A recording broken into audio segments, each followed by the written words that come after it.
aspectos que más debemos tomar en cuenta y que ha sido recalcado permanentemente por los grandes pensadores en la historia de la filosofía es el hecho de que la filosofía no se puede vivir como un mero observador, desde lejos.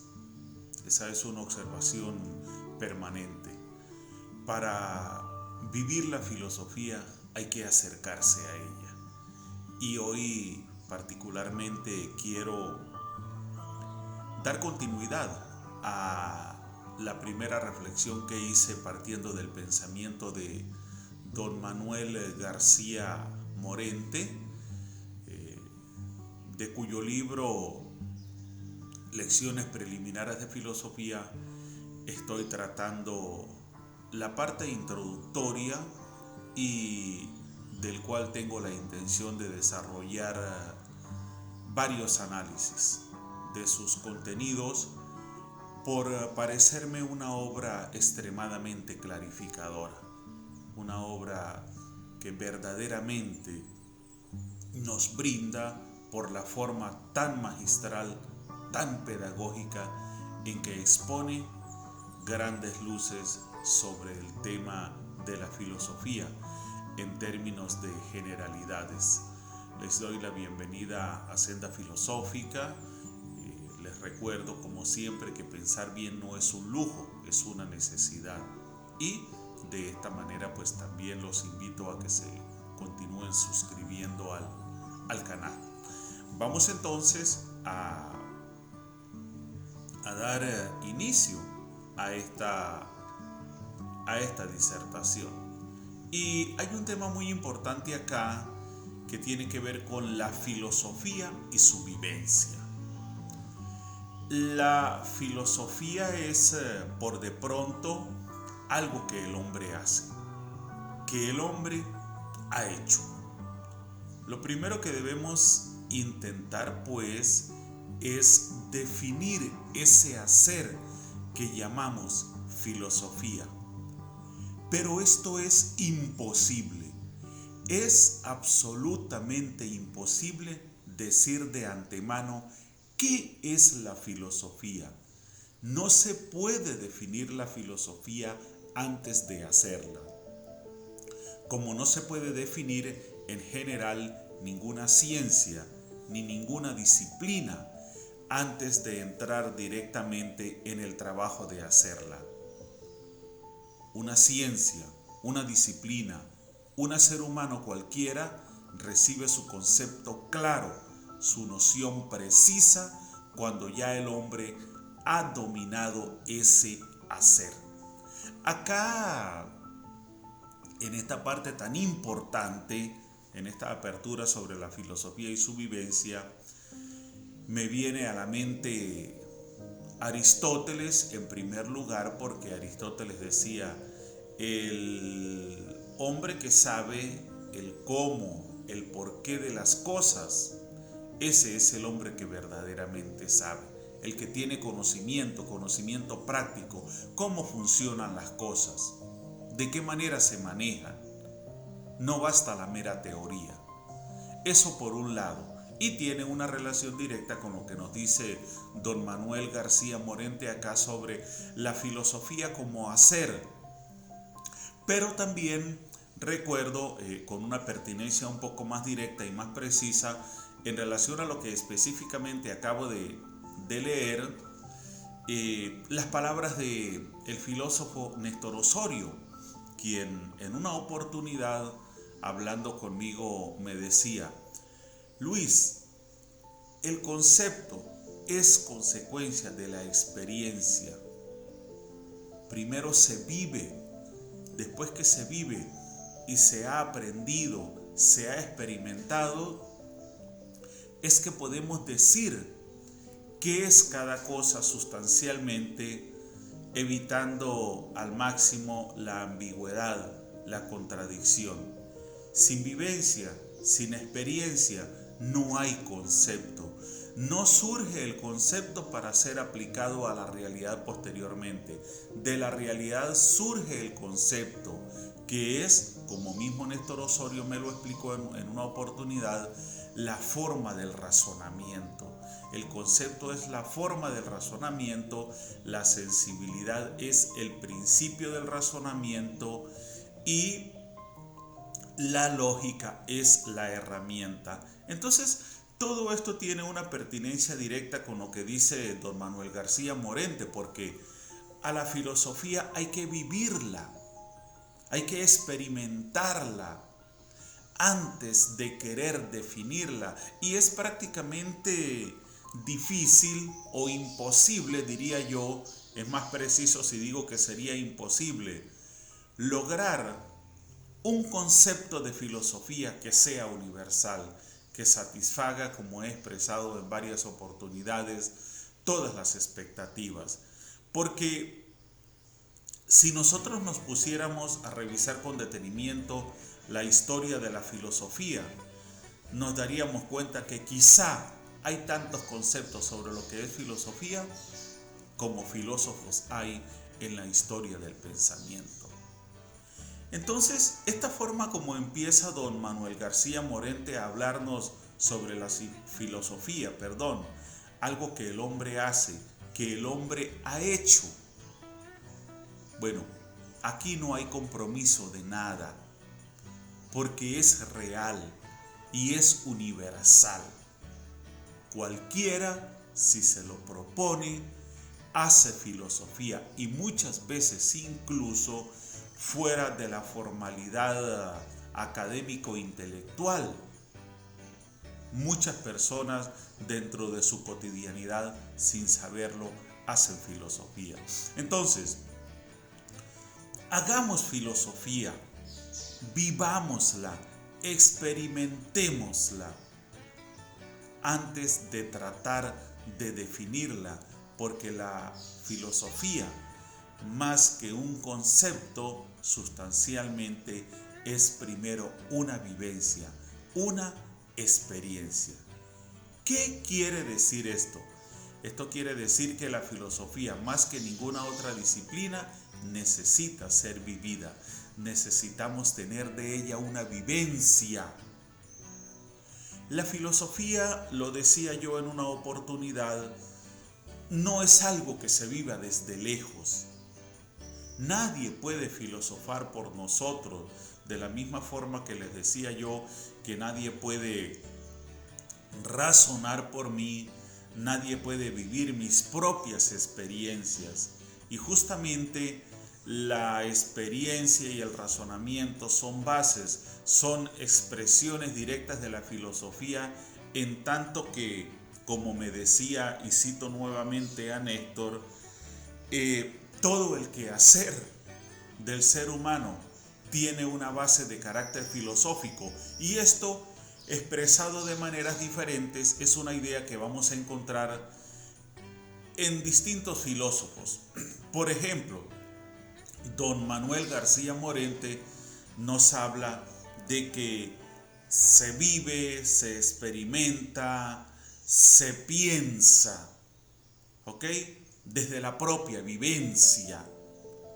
No hay nada que el hombre exprese o haga que no haya nacido primero en su pensamiento.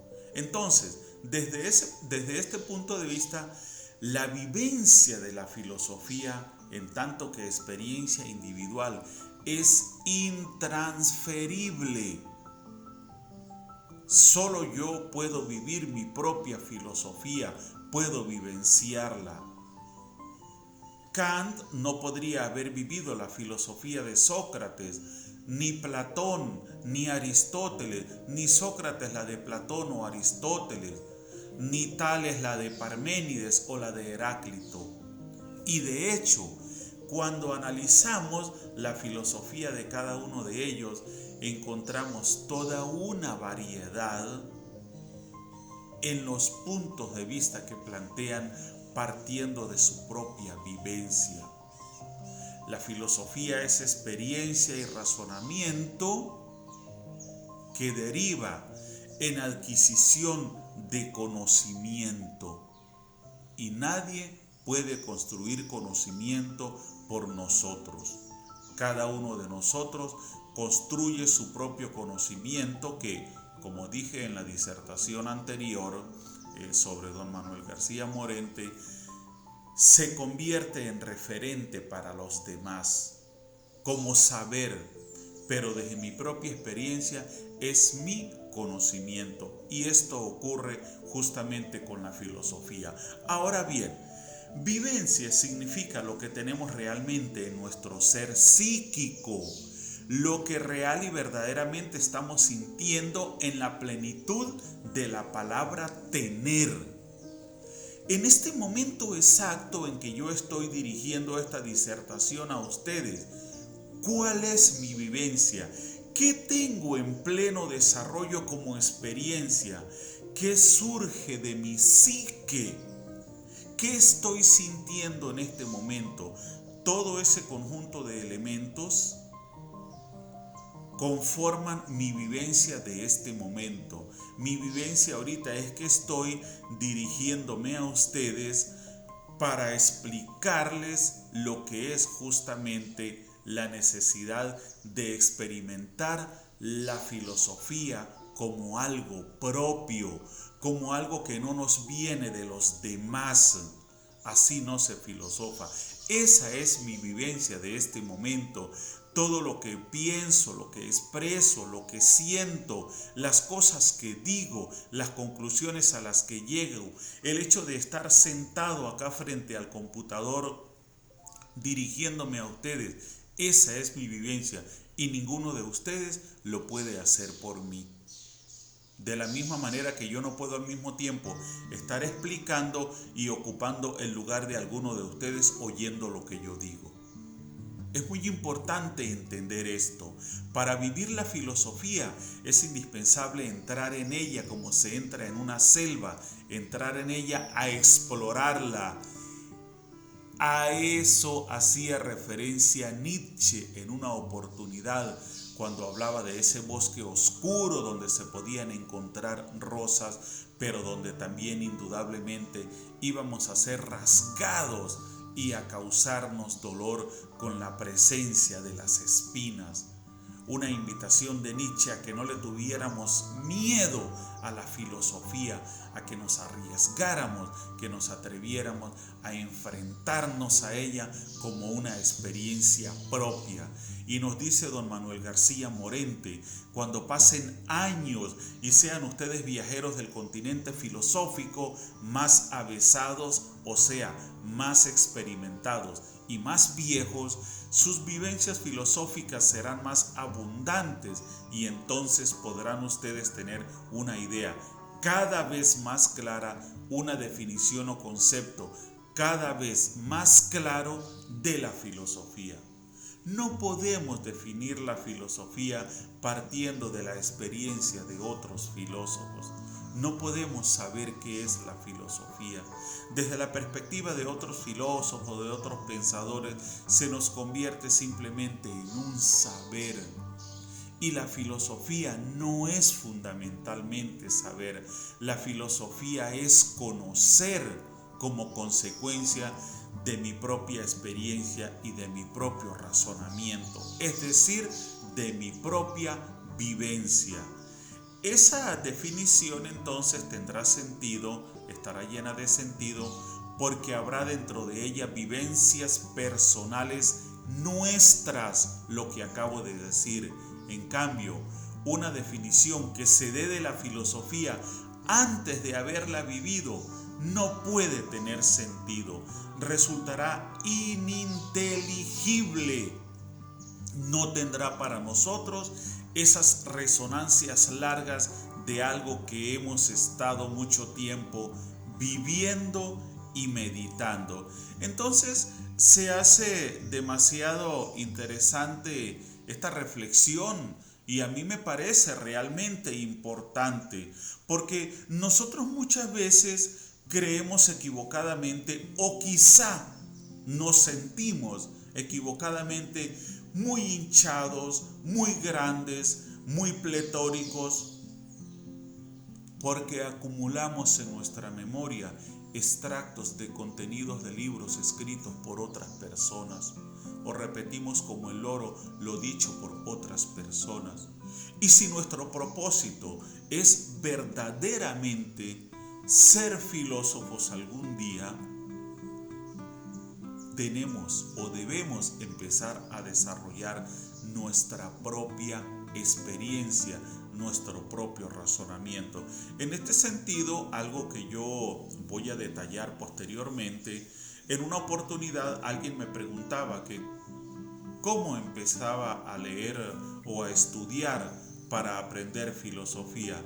Generalmente uno tiende a recomendar algunas obras, y hoy en día les voy a decir desde mi punto de vista que eso es un error.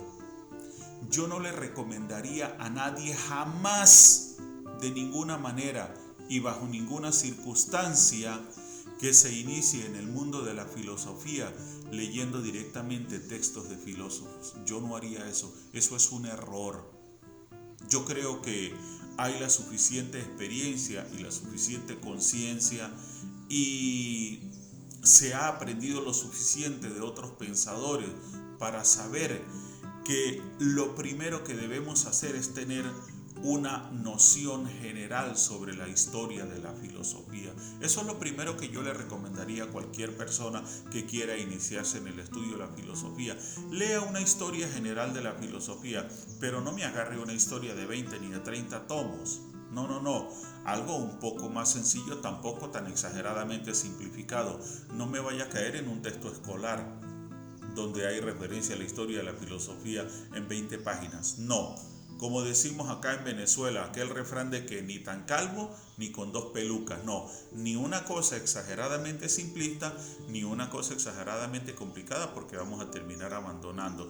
Yo particularmente le recomendaría a ustedes los 4 tomos de la historia del pensamiento, que son un resumen súper magistral. Ya posteriormente voy a hacer un video sobre esto.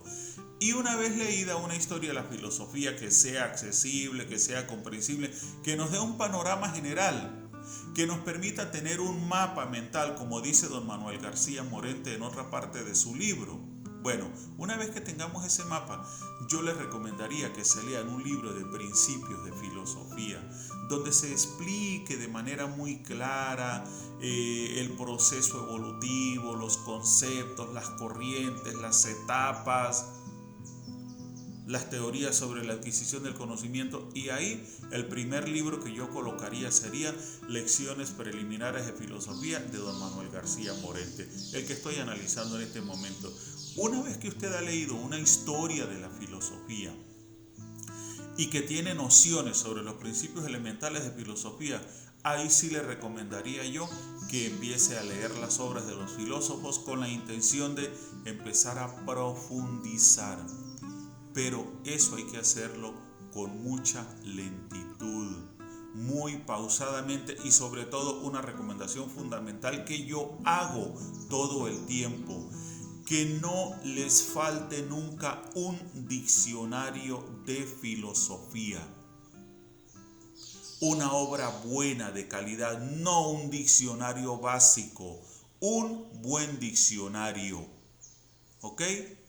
Eso es demasiado importante también, porque nos vamos a encontrar con términos y si no los conocemos, no los entendemos y al mismo tiempo o por añadidura no los buscamos, ahí ya hay un vacío. Ahí ya hay un vacío. Y en ese caso yo les recomendaría particularmente el diccionario Herder de filosofía, que está en internet disponible para todo el mundo, totalmente gratis, de la enciclopedia Herder. Ese es para mí el indicado también. Entonces, esto es así como a modo de recomendación. Les repito, la filosofía nadie la va a vivir por nosotros como experiencia. Si yo quiero meterme en el mundo de la filosofía, debo hacerlo yo mismo. Si aspiro a tener conocimiento verdadero, experimentar, vivenciar la filosofía, nadie puede hacerlo por mí. Y recuerden que no es camino fácil ni camino corto. Cualquier estudiante de filosofía es un Odiseo, un Ulises. Muchos años, un recorrido largo, plagado de dificultades, de problemas, de desánimos, de ganas de abandonar, de dejar botado. Pero en todo eso es que se pone a prueba nuestra voluntad y nuestro deseo de aprender. Sócrates, Platón, Aristóteles, los grandes filósofos de la historia, ninguno tiró la toalla, ninguno abandonó. Cayeron más de una vez y se volvieron a levantar. Vivieron ciertamente grandes peligros, hasta el punto de muchos de ellos terminar muertos de forma violenta, como el caso de, o condenados, no necesariamente de forma violenta, pero muertos por voluntad de otros, como el caso de Sócrates, el caso de Giordano Bruno, el caso de Tomás Moro. Todos esos riesgos se corren cuando entramos al difícil y comprometido mundo de la filosofía para experimentarla, para vivenciarla desde nosotros mismos, porque repito, nadie lo puede hacer por nosotros. Así que ahí les dejo este filosofando con esa reflexión tan interesante de don Manuel García Morente, que me parece demasiado importante, porque yo he insistido mucho en el hecho de que no se trata de agarrar libros y leer y memorizar y repetir como el loro. A todo el mundo le escuchamos decir la frase, solo sé que no sé nada. Me gustaría preguntarle a cada una de esas personas, ¿usted entiende lo que la frase quiere decir? ¿Qué implicaciones tiene? ¿Qué consecuencias tiene decir eso? ¿Cuál es la razón o el fundamento por el que usted dice eso? ¿Lo repite como el loro porque siente que suena bonito? ¿Porque se sienta importante? ¿O porque tiene conciencia de lo que está diciendo y es además capaz de sacar una propia conclusión partiendo del contenido de la frase misma? Esas son las cosas que debemos ponernos a pensar cuando nos metemos en el mundo de la filosofía, que no debemos ni podemos ser copiones ni repetidores. No, filosofar implica experimentar, razonar, desarrollar un pensamiento propio. Demasiado importante, y esto demanda disciplina, esfuerzo, dedicación. Ahí les dejo pues. Entonces será hasta la próxima semana, donde estaremos con un nuevo filosofando. La próxima semana desarrollo la parte final de Sócrates, su escuela, y luego, por supuesto, vamos a seguir con nuestros filosofando, que me parece importante. Bien, será hasta una próxima oportunidad, así que, como les digo siempre, chao, chao.